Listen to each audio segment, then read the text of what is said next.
The clever crow of Crestwood. In the heart of Crestwood, a sprawling forest where ancient oaks stretched their gnarled branches toward the sky, lived a crow named Corvus. He was no ordinary crow. His feathers gleamed like polished obsidian, and his eyes sparkled with a curiosity that set him apart from his flock. But Corvus wasn't revered by his peers. In fact, he was often the subject of their mockery. His small stature and tendency to daydream made him an easy target for the larger, brasher crows who ruled the roost. Crestwood was a place of abundance, or so it had been. The forest was once teeming with streams that bubbled with clear water, trees heavy with fruit, and fields dotted with seeds. The crows thrived, their calls echoing through the canopy as they feasted and flew without care. But times had changed. A drought had gripped Crestwood for 2 summers, drying the streams to cracked beds and stripping the trees bare. The once plentiful forest was now a harsh landscape where survival demanded cunning and strength, qualities the other crows believed Corvus lacked. Little dreamer, they'd taunt, flapping their wings in his face. You'll starve with your head in the clouds. Their leader, a burly crow named Talon, was the worst. With his sharp beak and commanding presence, Talon had declared himself the flock's protector, hoarding what little food remained and distributing it only to those who followed his rules. Corvus, with his quiet ways and odd habits, was often left with scraps, or nothing at all. But Corvus wasn't one to dwell on their scorn. He had something the others didn't, a spark of ingenuity that burned brighter than their jeers. While the flock squabbled over the last berries or fought for a sip from the dwindling puddles, Corvus watched. He observed the way the wind moved through the trees, how the ants marched in neat rows to hidden stores, and how the squirrels buried nuts in places no one else could find. He believed there was always a way, even when the world seemed to say otherwise. One scorching afternoon, as the sun beat down on Crestwood, the flock gathered around a shallow pool, the last source of water for miles. Talon stood guard, his wings spread wide, allowing only his favorites to drink.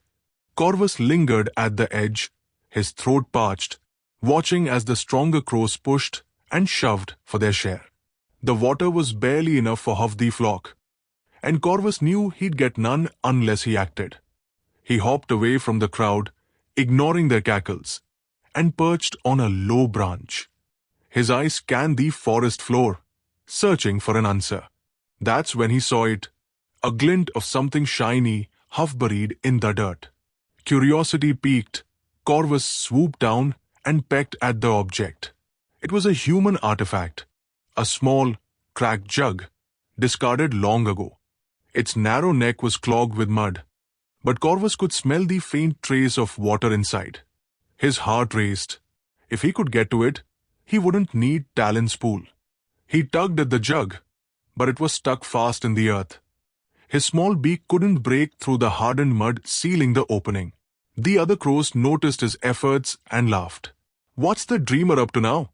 Talon sneered. "Chasing shiny trash instead of fighting for water? Pathetic." Corvus ignored them. He circled the jug, studying it. The neck was too narrow for his beak to reach inside, even if he cleared the mud. But then he remembered something he'd seen days before, a pile of pebbles near the old oak grove. An idea began to form. If he couldn't reach the water, perhaps he could bring the water to him. He flew to the grove, gathering pebbles one by one.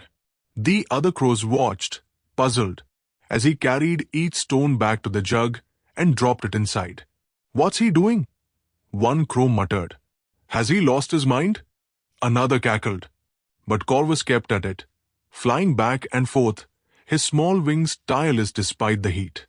With each pebble, the water inside the jug rose a little higher, inching toward the neck. Hours passed.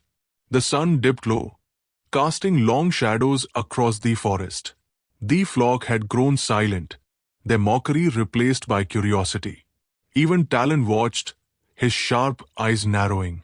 Finally, after countless trips, Corvus dropped the last pebble into the jug. The water was now close enough to the rim for him to dip his beak and drink. He took a long, satisfying sip, the cool liquid soothing his parched throat. The flock stared, stunned. How do you do that? A young crow named Pip asked, hopping closer. Corvus wiped his beak on a leaf and turned to her. I didn't fight the problem, he said. I thought about it. The jug was too deep, so I made the water come to me. Talon scoffed, but there was a flicker of unease in his eyes. A fluke, he growled. You got lucky with a dirty old jug. Don't think this makes you one of us. Corvus didn't respond. He didn't need Talon's approval. He'd found a way, and that was enough for now. Word of Corvus's cleverness spread through the flock, though most dismissed it as a one-time trick. But the drought worsened, and soon even Talon's guarded pool dried up. The crows grew desperate, their cause turning to wails as hunger and thirst gnawed at them. Corvus, meanwhile, kept exploring. He found a hollowed log where rainwater had collected, hidden beneath a tangle of vines. He shared it with Pip and a few others who had begun to trust him. But he knew it wouldn't last. One morning, as the flock huddled in the shade, weak and listless, Corvus noticed something new. A human encampment at the edge of Crestwood. The humans had left behind a pile of strange objects, boxes, bottles, and shiny cans. The other crows avoided the camp, fearing the humans' loud voices and strange smells. But Corvus saw opportunity. He flew to the camp, landing on a discarded can. It was sealed tight, but he could hear liquid sloshing inside. His beak couldn't pierce the metal, but he'd seen humans use tools to open such things. He scoured the camp and found a sharp, pointed stick, a broken piece of a human tool. Gripping it in his beak, he hammered at the can until it split, spilling sweet liquid onto the ground. He drank deeply, then called Pip and the others to share. The flock began to see Corvus differently. His small victories, water from a jug, liquid from a can, were no longer flukes. They were proof of something greater. Pip, now his loyal friend, spread the word. Corvus doesn't fight for scraps. He finds what others can't. But Talon wasn't pleased. His authority was slipping, and he blamed Corvus. One evening, as the flock gathered, Talon confronted him. You think you're clever, little dreamer? He snarled. This forest belongs to the strong. Your tricks won't save you when the drought takes everything. Corvus met his gaze. Strength isn't just in your wings or beak, Talon. It's in your mind. The forest is harsh, but it's full of answers if you look for them. Talon lunged, but Corvus dodged, his small size making him nimble. The flock watched, tense, as Talon cawed in frustration. You'll fail us all, he roared. And when you do, I'll be here to take back what's mine. The next challenge came sooner than expected. A fire swept through Crestwood, sparked by a lightning strike during a dry storm. The flames devoured the trees, driving the animals deeper into the forest. The flock fled, but their usual roosts were gone, and the remaining water sources were now ash. Panic set in. Even Talon's bravado faltered as he led the flock to a barren clearing with no food or water in sight. Corvus, however, refused to despair. He remembered a place deep in the forest, a rocky ravine where a trickle of water sometimes flowed after storms.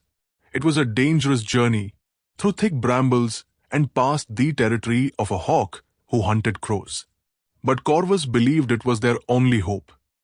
He rallied Pip and a small group of followers. We can't stay here, he said. The ravine might have water. If we work together, we can make it. Talon overheard and laughed. The ravine? You lead them to their deaths. The hawk will pick you off one by one. But Pip stepped forward. I trust Corvus. He's found water before. He'll do it again. Reluctantly, others joined, drawn by Corvus's quiet confidence. The group set out, with Talon and his loyalists trailing behind, ready to gloat if they failed. The journey was grueling. The brambles tore at their feathers, and the hawk's shadow loomed overhead. When it swooped, Corvus had an idea. He led the flock to a dense thicket where the hawk's wide wings couldn't follow. They moved in short bursts, hiding and darting until the predator gave up. At the ravine, they found it. A small stream fed by an underground spring. It wasn't much, but it was enough. Corvus organized the group to clear debris, widening the flow. They drank, their spirits lifting. Even Talon, who arrived last, couldn't deny the victory. The flock began to change. They looked to Corvus not just for solutions, but for hope. He taught them to seek out hidden resources, to use tools, to think before acting. Slowly, Crestwood began to recover. Rains returned, and with Corvus's guidance, the flock rebuilt their home, stronger and wiser than before. Talon never fully accepted Corvus, but he no longer challenged him. The forest was big enough for both strength and cleverness. Corvus, once the outcast, had become a leader, not through force, but through perseverance and ingenuity. Years later, the crows of Crestwood told stories of the clever crow who turned scarcity into abundance. Corvus's legacy wasn't just in the water he found or the lives he saved, but in the lesson he left behind. No matter how small you seem, no matter how harsh the world, there is always a way, if you dare to think, to try, and to never give up. Thanks for watching. Subscribe, share, and like the video.